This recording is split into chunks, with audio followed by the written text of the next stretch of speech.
1908. What's interesting enough is I found this paper in Kempner, Lithuania, not Kunivic, according to his citizenship papers. I'm not quite sure what was happening there. Dad was, as we know, the youngest of 10, and he used to joke two things: that he gave up after he was born, or that he was a miscarriage of justice. And you can accept either theory. And he made his way to New York from Cherbourg, France, on July 1st, 1927, also on this document, on the Cunard line. And as we all know, Joseph's grandfather worked for Cunard, and I'm not quite sure if they got a deal or they got a free ticket. All I know is who showed us the picture that they were all the way down in the berth? Was that, yeah. So I'm thinking maybe it wasn't such a big deal. What's most interesting is what the name says on this document. It says the first name Icikas. C. Do you remember Haim having a middle name? Joseph. Well, and Kempner is I-S at the end. I have no idea. But he, as we like to tease, he dropped the name Poe on the way over, so he called himself Harold Joseph Kempner. And like his siblings, he came to Pittsburgh. I call that the hotbed of Litvak Jews. As a matter of fact, to this day, I can meet people from Pittsburgh, and I know we have a relative who lives there now, and I always ask them, do you know about Squirrel Hill? Because I remember we used to visit there and meet the relatives. Haim attended the University of Pittsburgh. We did try to find documents, but we didn't. It didn't come above yet. It hasn't surfaced. And I remember him telling us that he almost burned down the chemistry lab his first day there, which is interesting because that happened to me in high school. I burned my hair. Dad claims that he wanted to go to medical school, but he felt because of the quotas in terms of restricting Jews, he was never able to go to medical school. He also talked about organizing the coal mines. Like his brother Poe, he was, as we call in Yiddish, a Lenka. He was a leftist. I don't know if he ever joined the Communist Party, but certainly one of his closest friends, and I remember us visiting him, ran the Yiddish Communist Party newspaper in New York. One way he made a living in the 30s was, do you want to put up the next picture? Was teaching Hebrew and Yiddish up the coast, the East Coast, in lefty schools. Oh, no, there was another picture before that, wasn't there? Yes. Okay, so when Partisans of Vilna came out, I get a phone call. And some people said, oh, are you Kempy's daughter? We'd like to meet you. He taught us Yiddish in Washington. So I very innocently went to dinner, and we're sitting there, and all of a sudden they told me that Haim had a first wife. We had never known about that. So you want to, the woman on the left is my father's first wife. Which one? In the floral dress? Which of the left? Oh, the left. The floral dress? No, the left. The most left. This one? Yes, and her name was Dorothy Brooks. Aviva, No, the one in the white dress on the left. This is the right, that's the left. yeah, but you said yes. You said yes. To the right side. It's the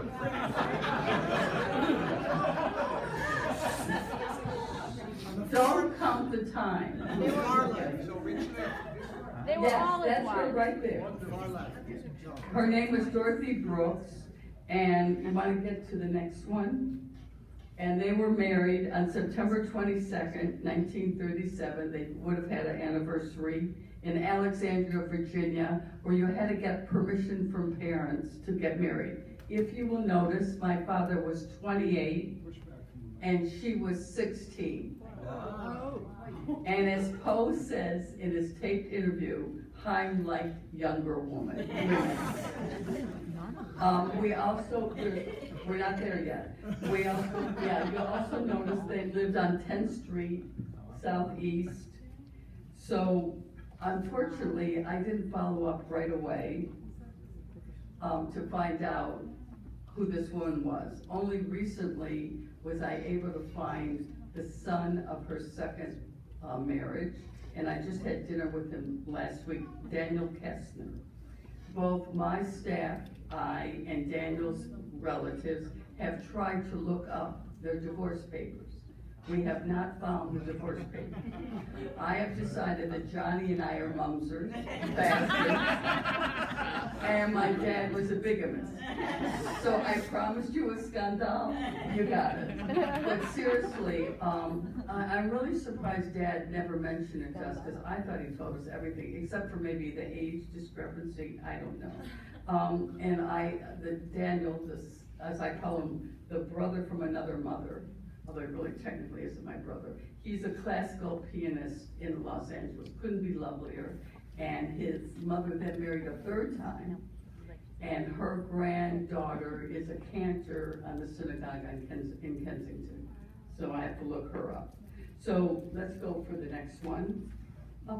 After receiving his citizenship papers, Dad enlisted in September 2nd, 42. He enlisted the U.S. Army in Philadelphia, and he enlisted to intend to fight the Nazis. Of course, he was trained at Fort Riley, which he said to me was the only time he really experienced great anti-Semitism, which always had an impact on me. Maybe part of the reason I made the film on Hank Greenberg.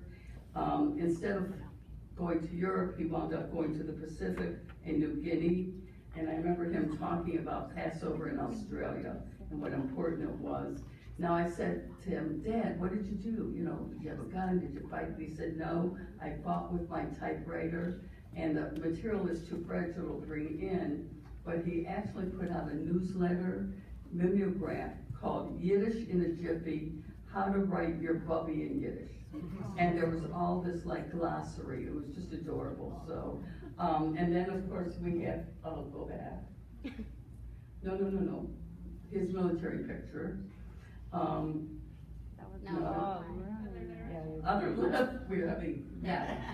So, the war ends, you see Dad says victory in 44, and he's, I guess, figuring out what to do. And the military government notes, I'm sure, because he spoke all these languages, Yiddish, Hebrew, Russian, Lithuanian, I'm not my father's daughter and all this, German and English. They sent him to Berlin to participate in the U.S. military government, starting after November 25th. And again, he continues fighting with the typewriter.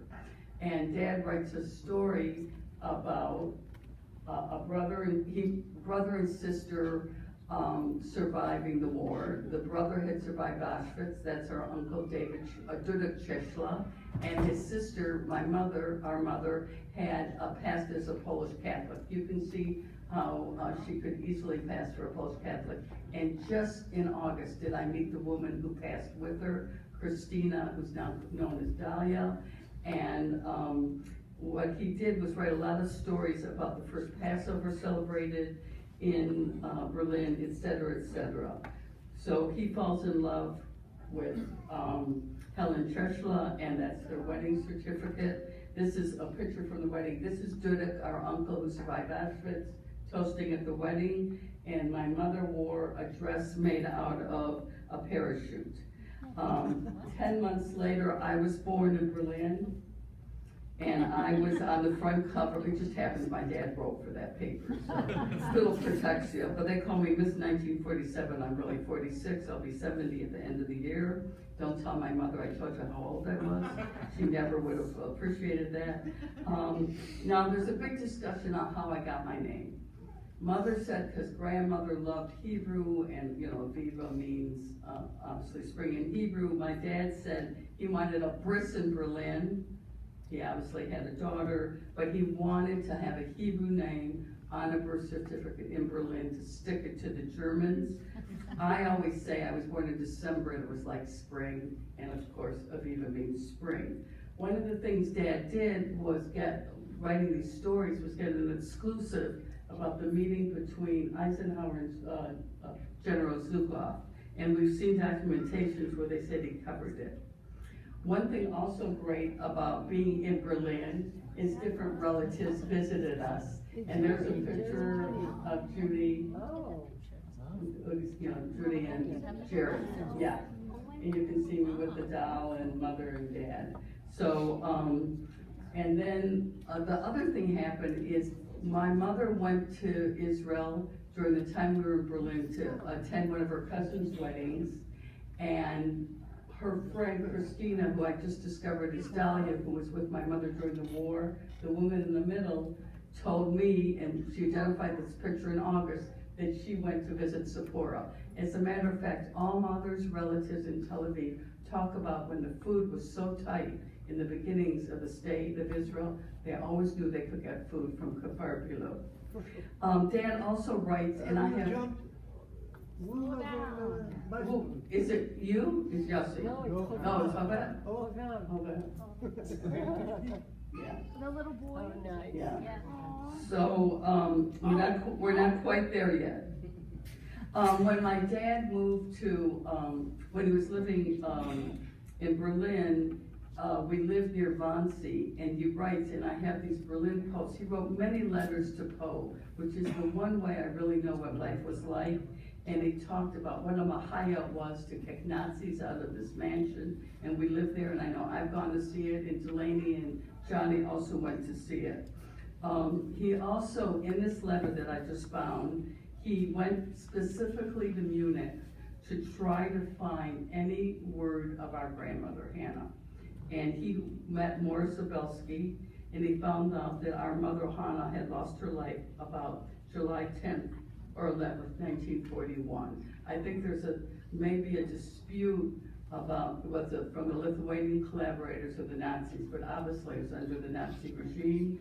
And I'll talk about that later. He talked a lot about trying to do anything he could to help Jews leave the DP camps. As a matter of fact, he tells a very famous story where they knew that the State Department, if they thought you were a lefty, wouldn't let you into the States. So the Jewish soldiers would brief the DP and, the Jewish inmates. So one day, someone comes in to interview this older man, and they say to him, well, do you know who Trotsky is? And the guy says, I've been in this DP camp 2 years, I've never met the guy. And then from there, he went to Munich, and he worked for the Joint Distribution Committee. And actually, I just got a letter right now from Merle, which was a letter to Leonard, talking about the kind of work he did. So thank you so much for giving me that today. Dad was offered to go to Eastern Europe to be a foreign correspondent, but Mother had too much with the war, and also by that time, my uncle had come to the States. So there was a very close relationship, especially in correspondence, and that's when we came to Detroit. And I know one thing is when I was on the boat, we came on a Queen Elizabeth, I kept on going Basel, because German was my first language. Johnny will talk about his own story in a minute, but my parents were divorced in 1960. My stepfather remarried a wonderful professor, a wonderful man named Milton Kavinsky. Dad always lived nearby, and one thing we loved doing was going and visiting the mishpacha all over the country. When he first came to Detroit, he worked with a Jewish organization. Later on, he headed a real estate company, again shortening his name. It was Kemp Realty, and I know one thing he was very proud of was employing, the first time there was an integrated real estate firm. Later on, he got a master's in public administration, and he was very active in the war on poverty as the head of the Small Business Development Corporation. Dad was a flaming Democrat. Yeah, I can remember him coming to Washington to join me at an anti-war march. He hated the blacklist. The first time I ever remember him watching TV was cursing the McCarthy hearings. He hated Republicans, and he hated prejudice. Sort of Rena's line to her daughter when she was first born. He loved his vodka, and he could play by ear his Russian melodies. He was very active in the Jewish War veteran, and he was such an avid baseball fan that when he finally moved to Israel, he always said the two things he would miss is his children and baseball, and I was never sure of the order. I'm getting there. He loved telling Jewish jokes, using Yiddish swear words, much to the embarrassment, especially his ex-wife, my mother, following the Tigers, and he owned a German Shepherd, of which later he had originally owned one in Berlin that he supposedly earned in a poker game. He sent me to Sholem Aleichem school, but it didn't last long. He sent me to Hebrew school. Obviously, it didn't work. It only lasted a year. And what he did religiously is every year we would see Fiddler on the Roof at the Pittsburgh Theater. And the most wonderful thing was being so close to our cousins. I've now counted that we've probably had Passover Seder's for 65 years.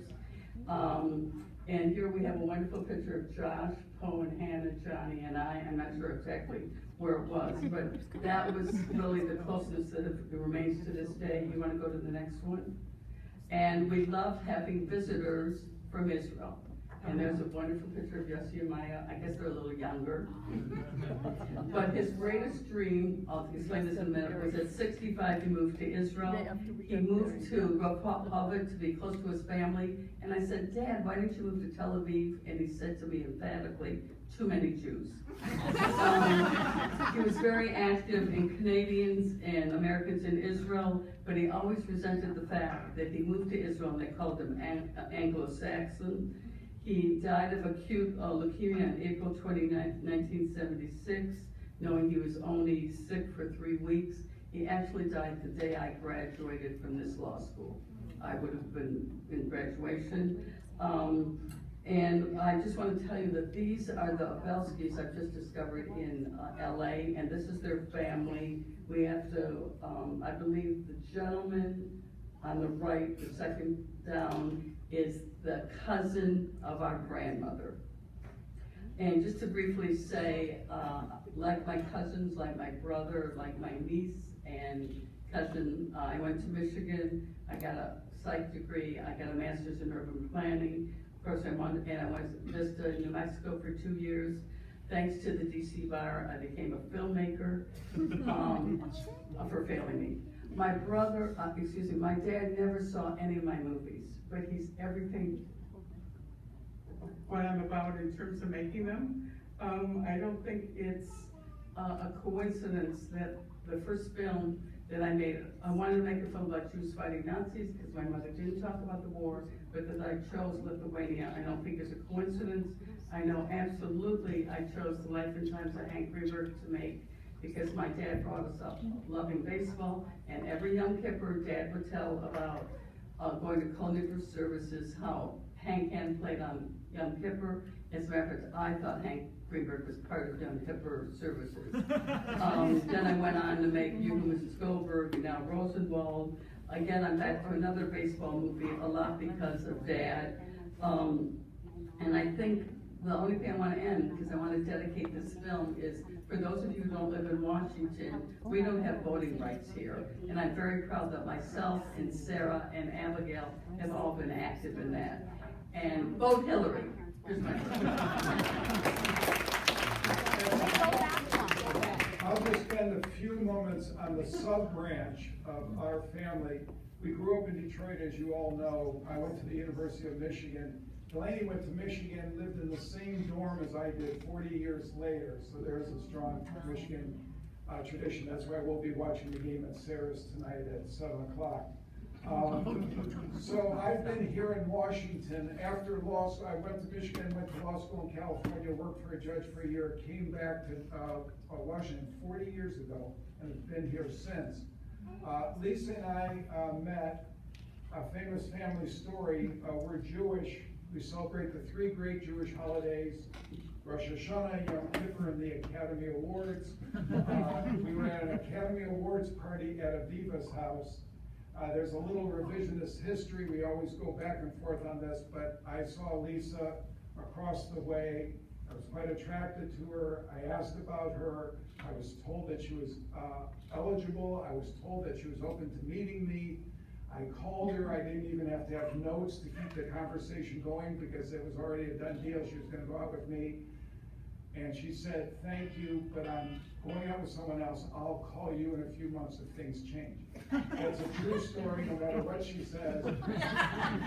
That's the bad news. The good news is, a couple months later, on my answering machine was a message from Lisa saying, I don't know if you remember me. I'm Lisa Van Susteren. We met at your sister's. You said you'd be open to go out if you're still available. I'd be interested in going out. And the rest is history. I So- didn't say if you still remember me. What she said is, I can't forget you. For 3 months, and you would honor me by calling me. Lisa and I, here's our picture. You see the two of us. This is at our wedding. And actually, half of one of our daughters is there. I'll let you figure that one out. But we got married. Eliza was born soon after.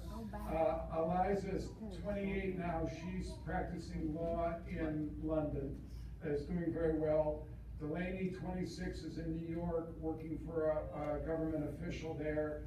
Piera just moved to New York 2-3 weeks ago. She went to the University of Texas. She wanted, this was a statement, Ann Arbor with warmer weather, which is exactly what you get in Austin, which is a great city. And she just started graduate school in social work in New York at NYU. So Delaney and Piera literally live in contiguous apartments in the West Village.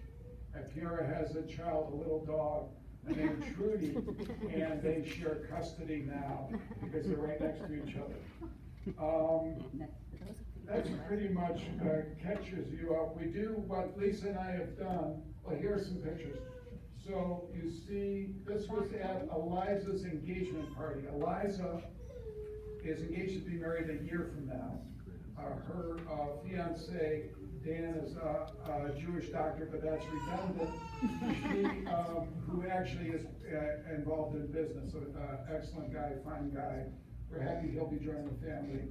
So you can see that's his mother on the right, Piera, Lisa, Eliza in London, Delaney, Aviva, and Lisa's sister. What we also have done is that different people handle being empty nesters in different ways. Lisa, as a psychiatrist, has insight on this. We've discussed it. And what we have done is build another family. So this is a picture I took yesterday. We actually now have, well, we start with 3 dogs that are ours, and then our daughter in London gave us her dog for a couple of years. And then Piera's dog, her child, as I mentioned, Trudy, is in town, and then her boyfriend's dog is in town. So we have 6 dogs that you will meet tomorrow if you venture to our house. You forgot one. No one's coming now. Oscar. And Oscar the cat. But he wasn't there. So that's our family. I just have one more story. All right. Real I'll give you fast. guys one more story. I just want to say a wonderful coincidence about Leon. I also, like Johnny, remember seeing him and him being a little eccentric but really interesting.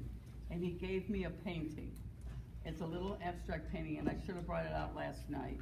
Years later, I become very good friends with an Israeli artist, and her daughter has a boyfriend whose father is an abstract expressionist painter. That's the artist of my friend. So it's Carlin. It was a nice coincidence. And the second thing I want to mention is I'm thinking of possibly doing a film on both sides of my family. So some of these stories, you know, keep the photos safe, keep the footage safe. You may hear from me in the next couple of years. And any more secrets, and we'll find out if we're bastards or not by then. So we're going to take just a few minutes now to talk about other relatives who don't come straight through Joseph, but certainly are blood relatives to all of us. We have Sari and we have Pat. Any particular order? Sari, you want to go first? And I'll direct everybody to Sari on page 16 if you have the Moody Bible.